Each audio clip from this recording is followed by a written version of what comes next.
자, 연습 문제를 좀 풀어보도록 합시다. 첫 번째 문제는 굉장히 잘 출제가 되는 문제예요. 네. A차집합, B합집합, A차집합 C와 같은 집합을 보기 위해서 고르세요 라고 하는 형태의 문제죠. 모양이 달라졌죠? 네, 이렇게요. 자, 이런 문제를 풀이하는 방법은 보통 두 가지를 많이 쓰는데, 첫 번째는 연산법칙을 이용하는 거야. 연산법칙. 그러니까 식으로 처리를 하는 거죠. 요걸 다른 식으로 계속해서 고치면서 보기에 있는 것들과 똑같은 모양을 찾아주면 되는 거예요. 두 번째 방법은 벤 다이어그램을 이용하는 건데,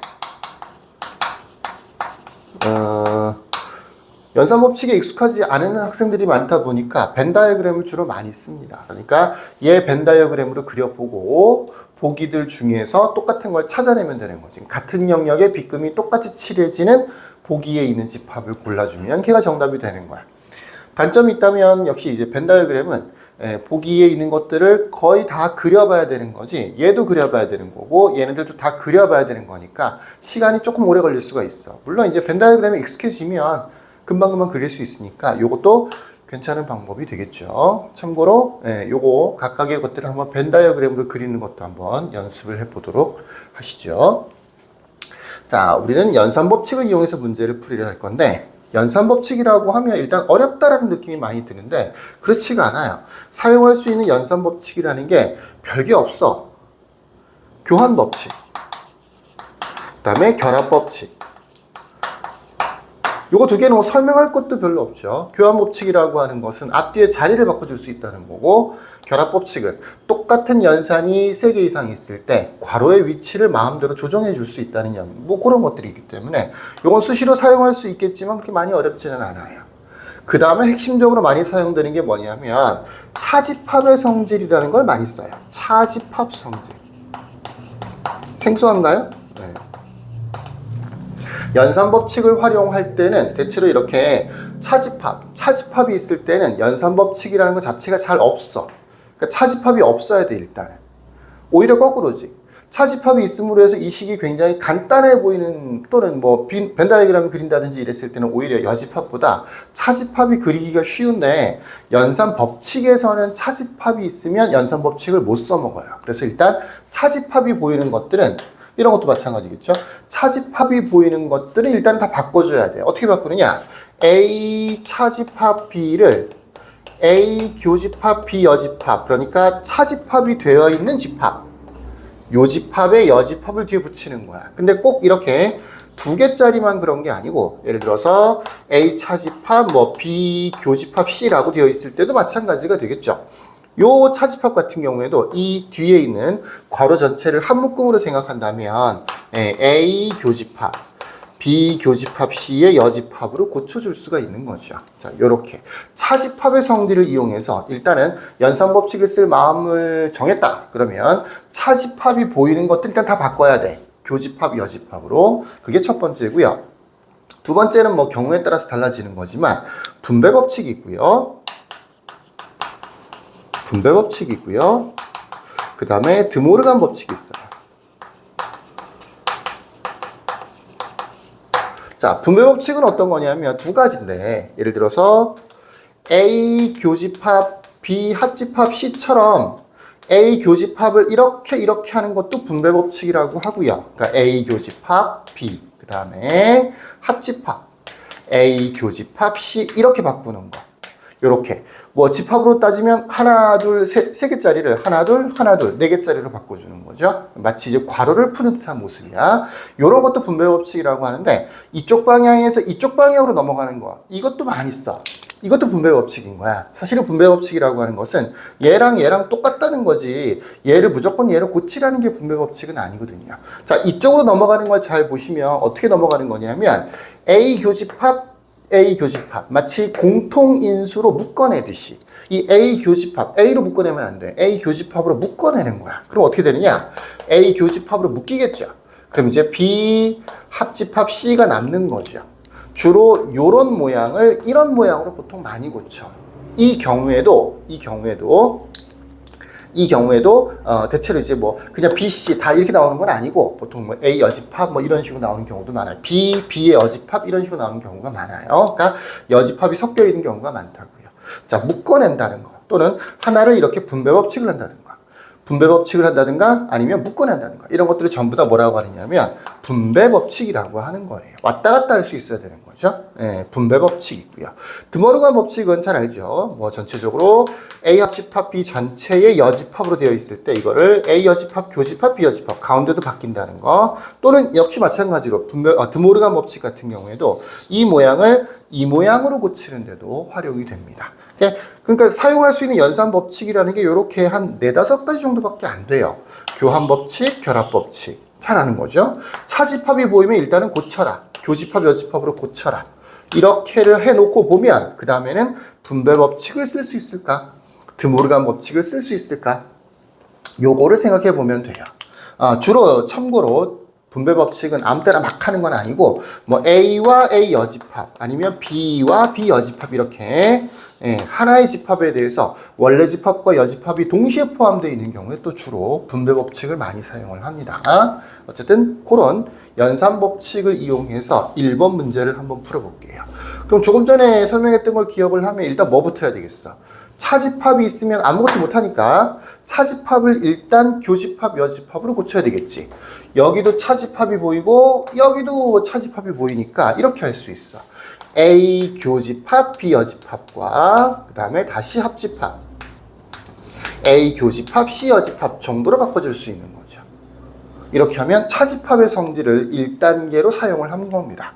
그 다음에 뭐 드모르간 법칙 쓸 수 있어요? 당연히 없죠. 이거는 A 교집합, 요렇게 A 교집합이 똑같이 있다 보니까 A 교집합으로 묶어내는 작업을 보통 많이 한다고.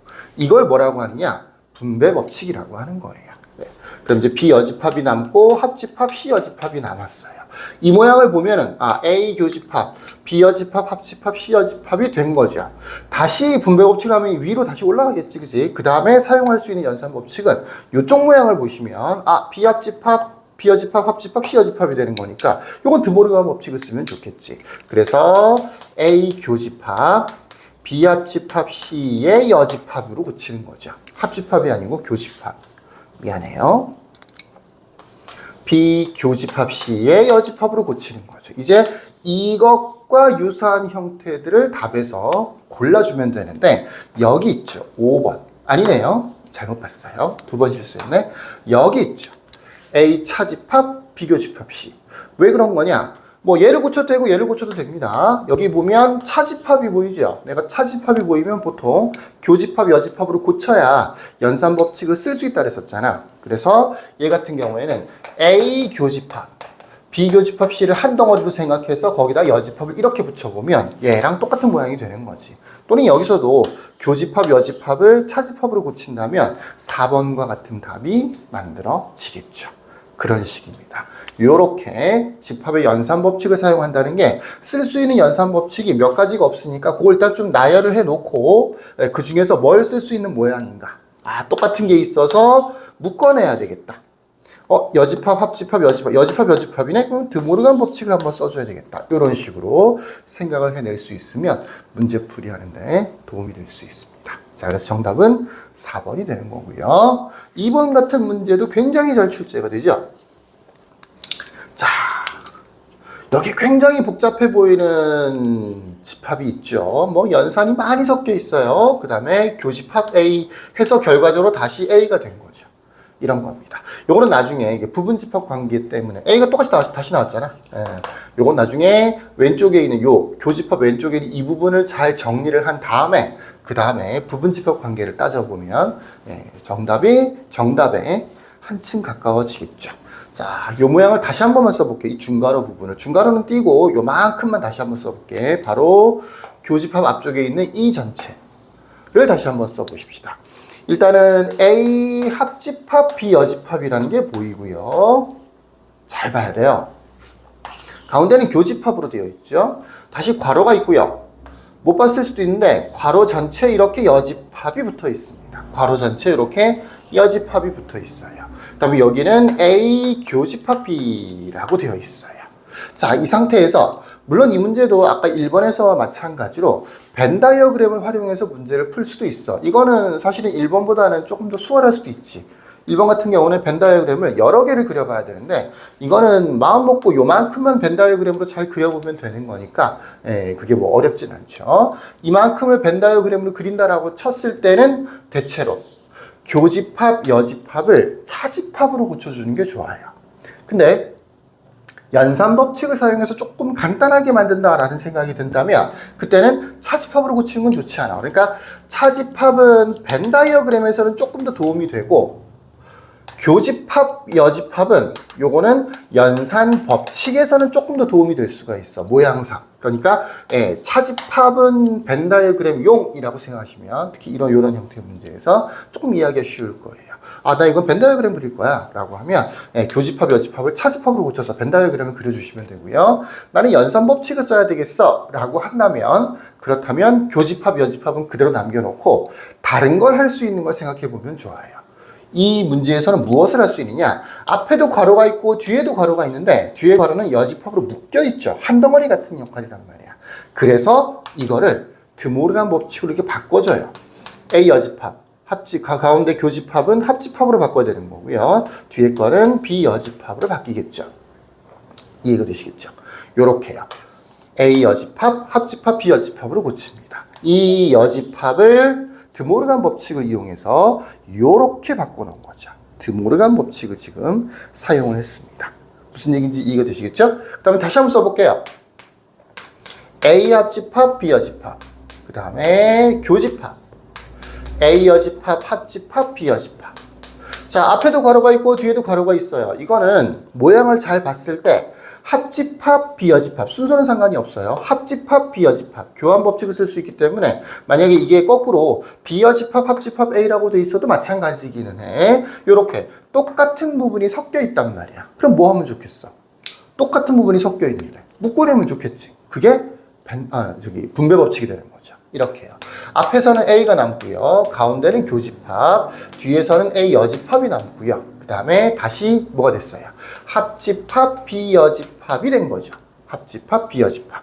그럼 이제 앞부분을 잘 보세요. 이거는 연산 법칙이라기보다는 A와 A 여집합에 겹치는 부분 뭐라고 하면 좋겠어? 공집합이라고 하면 좋겠죠. 그죠? 공집합, 합집합, 비여집합이야. 비여집합이라고 하면 좋겠죠. 공집합은 원소가 없으니까 합집합을 할 원소가 하나도 없잖아. 그러니까 얘가 그대로 나올 거 아니야. 이 왼쪽에 있는 이 복잡한 형태의 모양이 비여집합이라고 하는 모양으로 바뀌었습니다. 무슨 얘기인지 이해가 되시겠죠? 네. 그럼 이제 새로 전체적으로 다시 한번 써보면 되는 거지. 그래서 이 빨간색 박스 전체는 비여집합으로 바뀌었고요. 그 다음에 교집합, 다시 A가 됐습니다. 그럼 어떻게 되는 거냐? 이게 다시 A라고 되어 있는 거지. 근데 여러 번 얘기했지만 어떤 연산을 했는데 앞에 있는 집합이 또 나왔어. 아니면 공집합이나 전체 집합이 됐어. 그러면 뭐라 그랬었어? 이 앞에 있는 집합하고 뒤에 있는 집합이 관련이 있다 그랬었죠. 관련이 있다. 어떤 관련이 있다고요? 부분집합 관계가 되거나 아니면 선호서가 되거나 이런 관계가 있는 거죠. 뭐 여집합이 있다고 해서 특별히 뭐 이상하다라고 생각하지 마시고 요거를 A가 비여집합의 부분집합이구나. 교집합은 작아지는 거니까 라고 생각해 볼 수가 있어요. A가 비여집합의 부분집합이구나 라고 생각해 볼 수 있다고요. 물론 이것도 교집합, 여집합이 있으니까 차집합으로 고쳐서 생각해 볼 수도 있어요. 그게 더 보기가 쉬울 수도 있고 또는 요게 더 보기가 쉬울 수도 있고. 하지만 우리는 둘 다 알 수 있어야 되는 거니까 요거를 차집합으로 한번 고쳐볼게. A 차집합 B는 A가 됐습니다. 자, 이쪽이 이해하기는 조금 더 쉬울 수 있으니까 한번 보면 A에서 B의 원소를 제거하는 거죠. 근데 A가 다시 그대로 나왔잖아. 그러니까 B에 있는 원소 중에서 A에 있는 원소를 제거할 게 하나도 없었다는 얘기가 되겠지. 한 개라도 지웠으면 A가 되는 건 아니잖아.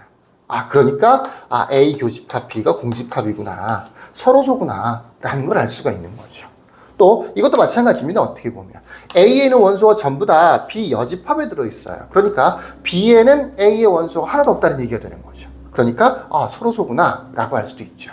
또는 이런 경우에는 여집합과 원래집합 사이의 부분집합 관계는 막대 그래프를 이용해주면 조금 더 이해하기가 쉬울 수 있는데 잘 보세요. A가 B의 부분집합이라고 되어 있죠. B 여집합의 부분집합이라고 되어 있죠. 그러니까 B 여집합을 이만큼 만듭니다. 여기를 B 여집합이라고 하는 거예요.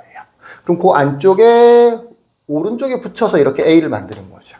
그러면 여기가 B 여집합이면 나머지 이쪽이 뭐가 되느냐면 B가 되는 거고요. 여기가 A면 나머지 이쪽이 A 여집합이 되는 거죠.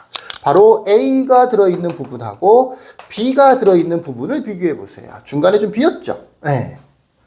서로서라는 얘기가 되는 거예요. 그래서 정답은 니은이 되는 거죠. 자, 왼쪽에 있는 집합, 물론 벤 다이어그램을 이용할 수도 있고 연산 법칙을 이용할 수도 있습니다. 벤 다이어그램을 그려보고 싶으면 이 교집합, 여집합을 차집합으로 고쳐주면 벤 다이어그램을 그리기가 조금 더 수월한 편이에요. 얘는 한번 벤 다이어그램도 그려줄게요. 여러분도 벤 다이어그램 연습해 보세요. 자, 이렇게 바꿔서 A 합집합 B 여집합에 차집합 A 교집합 B라고 해서 벤 다이어그램을 한번 그려봅시다. 얘부터 한번 그려볼게. 여집합이 있으니까 전체 집합도 있어야 되겠다. 그죠? 네. 이렇게 해서 여기를 A라고 하죠. 여기를 B라고 합시다. 일단 앞부분에 있는 집합을 먼저 나타내 볼게. 합집합을 기준으로 해서 앞에 있는 A는 동그라미로 이렇게 표현해 줄 수 있고요. 뒤에 있는 B 여집합은 세모로 B를 제외한 나머지 영역 두 군데가 있죠. 여기하고 여기입니다. 그러니까 뭐가 되는 거예요? 이 A 합집합, B 여집합이라고 하는 것은 요만큼을 제외한 나머지 전체가 되는 거죠. 기호가 하나라도 있으면 다 되는 거니까 이렇게요. 이만큼이 되는 거예요. 이만큼이 뭐가 되는 거냐 하면 바로 A 합집합, B 여집합이 되는 겁니다.